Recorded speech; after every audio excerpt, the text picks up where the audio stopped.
The second most powerful person in Republican politics may not be J.D. Vance. It may be Donald Trump Jr. Let's break it down. Okay, so Don Jr. is in his mid to late 40s, 46 or 47. He is a guy who, when his dad got elected the first time around, was not a part of the administration. His sister Ivanka and her husband Jared Kushner were, but Don Jr. and Eric Trump, another one of Trump's sons, were tasked with running the business. Don Jr. was not super prominent as a legislative player or a behind-the-scenes player in the 2016 campaign. But now, Don Jr. is emerging as a kingmaker, as a power center, and as a future, I think, potential candidate. So go back to the summer. Don Jr. was, without question, the leading voice calling for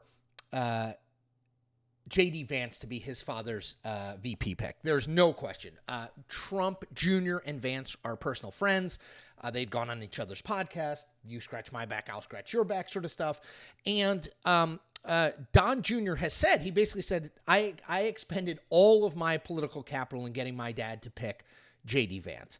And so there's that. Then that was the biggest decision Donald Trump made during the campaign, right? He picked J.D. Vance, which was at the direct behest of Don Jr.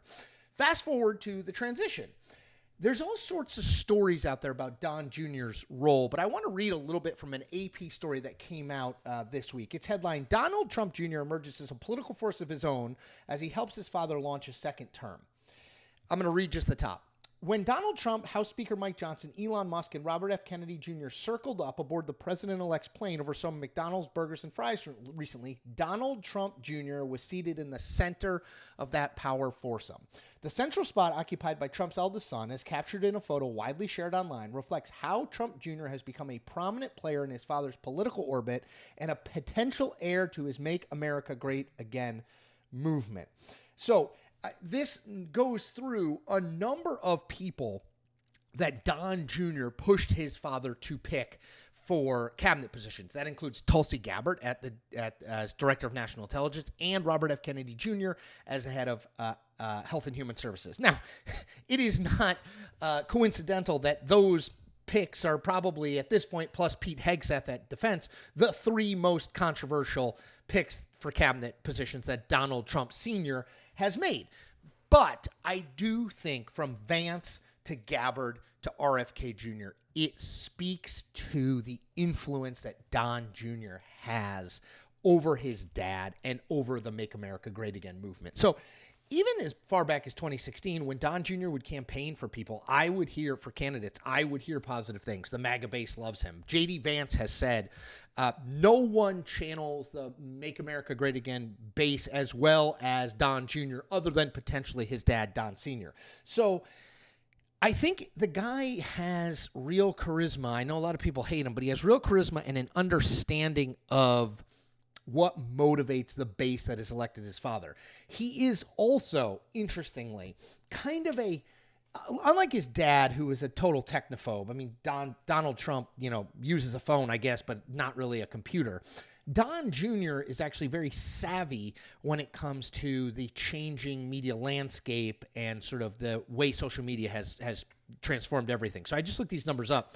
He has 13 million followers on X. He has 8 million followers on Instagram. His Triggered podcast, which runs on this site called Rumble, which is the conservative alternative to YouTube, is widely listened to and followed. And his sensibility on social media is, if I had to make a comparison, it's kind of like Elon Musk's. He's kind of a troll. Don Jr. likes to troll liberals. That's what he does really, really well. And you know who loves that? The MAGA base. Now, the question is, what does Donald Trump Jr. want, right? So his friend, J.D. Vance, is the VP. And in theory, in 4 years, J.D. Vance would be the next in line. That's sort of how these things work. But we're talking about the Trumps here, right? So I don't know that we can draw that conclusion yet. I have seen reported I've heard anecdotally that Don Jr. is interested in running for office. Unlike Ivanka, unlike Eric, whose wife, by the way, Laura, is lobbying to become the next senator from Florida. So we may have more Trumps than we know what to do with in a few years. But Don Jr. likes campaigning. He likes getting out there. He likes mixing it up. And so that's a fact. We know that to be the case. We also know that if Donald Trump, the elder, is loyal to anyone, and that's questionable, but if he's loyal to anyone, it's his family, right? On The Apprentice, he surrounded himself with his family, Ivanka, Don Jr., Eric, right? Those are the people, to the extent he listens to anyone, those are the people he listens to and the people he's loyal to. And I think if Donald Sr. is interested in sort of handing off the political movement he built with the likeliest chance of that movement being transferable to someone, he's likely to turn, I think, to his eldest son, who has kind of shown a knack for this stuff, whose star is rising. Absolutely. From J.D. Vance onward to the transition, Don Jr.'s influence is greater today than it has been, I think, at any point in the past in his father's political career.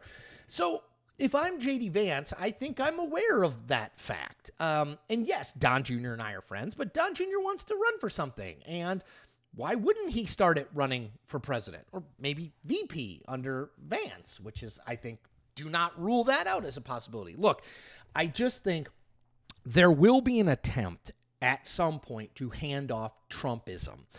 And Donald Trump will want to be in control of that handoff.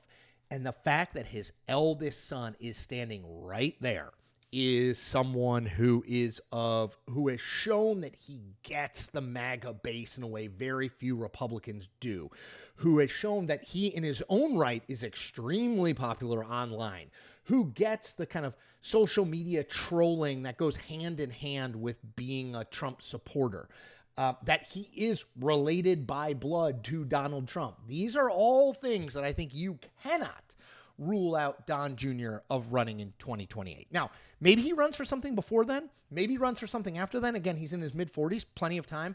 But I absolutely watch what he is doing and saying in this next year or two, because he probably will not go into the administration of his dad in any formal role, but he has his dad's ear. We've already seen it from the VP pick all the way to RFK Jr. as HHS secretary. So keep an eye on his social media feeds. Even if you hate him, I would follow him because I think he channels the kind of id of the MAGA base.